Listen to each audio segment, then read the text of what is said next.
Breaking news overnight, a new report in Buzzfeed claiming President Trump directed his former fixer Michael Cohen to lie to Congress about negotiations for a Trump Tower in Moscow. The report adds that special counsel Robert Mueller has evidence to back that up. Congressional Democrats calling for an immediate investigation, declaring that Trump must be impeached if the story is true. Our Chief Justice correspondent Pierre Thomas has all the latest. Good morning, Pierre. George, good morning. Some Democrats on Capitol Hill are jumping on this report and calling for an immediate congressional investigation, and some potential presidential candidates are now using the I word, impeachment. This morning, an explosive new report from Buzzfeed News claiming President Trump directed his former attorney, Michael Cohen, to lie to Congress about negotiations with Russia to build a Trump Tower in Moscow. Citing two law enforcement officials involved in an investigation of the matter, the article claims after the election, the president instructed Cohen to say that negotiations over the building project ended months earlier than it actually did, in an attempt to, quote, obscure Trump's involvement. ABC News has not corroborated Buzzfeed's account.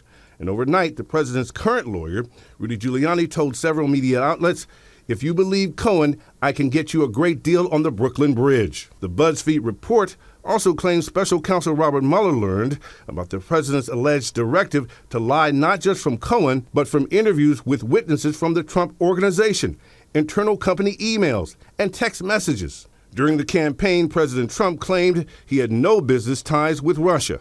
I don't deal there. I have no businesses there. I have no loans from Russia. But late last year, the president admitted on Twitter he lightly looked at doing a building in Moscow. Cohen made clear to our George Stephanopoulos that his actions were directed by President Trump himself. He's saying very clearly that he never directed you to do anything wrong. Is that true? I don't think there's anybody that believes that. First of all, nothing at the Trump organization was ever done unless it was run through Mr. Trump. The issue of obstruction specifically addressed during William Barr's confirmation hearing for Attorney General. In your memo, you talked about the Comey decision, and you talked about obstruction of justice, and you already went over that, which I appreciate. You wrote on page 1 that a president persuading a person to commit perjury would be obstruction. Is that right? Yes.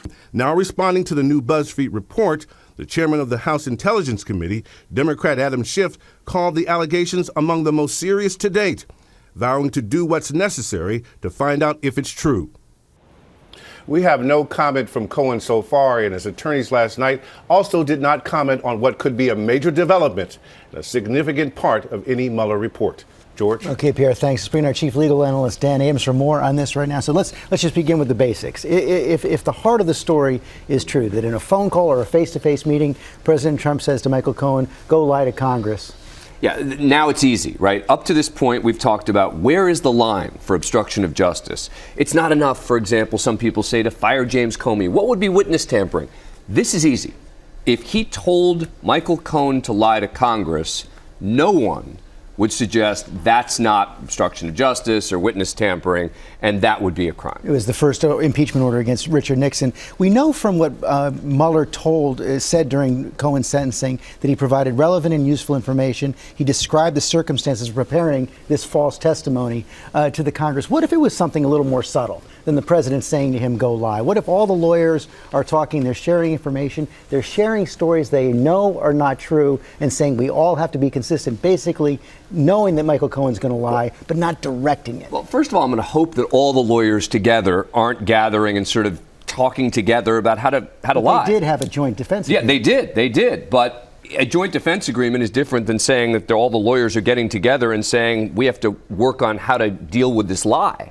But assuming it's a little grayer, assuming that it's unclear and that maybe there's an understanding and that there's no directive, that makes it a lot harder to prove, because you need, and that's one of the most important points from this article, is this idea that there are emails to back it up, that there were interviews with numerous witnesses.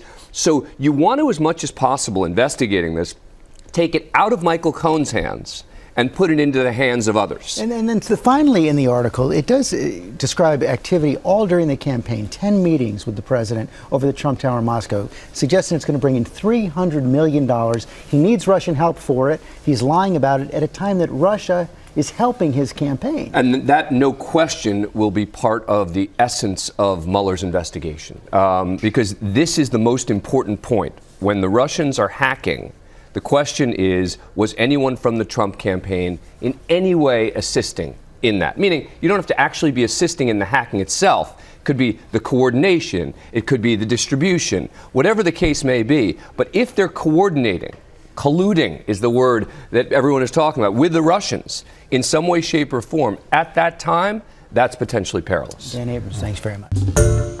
Hi, everyone. George Stephanopoulos here. Thanks for checking out the ABC News YouTube channel. If you'd like to get more videos, show highlights, and watch live event coverage, click on the right over here to subscribe to our channel. And don't forget to download the ABC News app for breaking news alerts. Thanks for watching.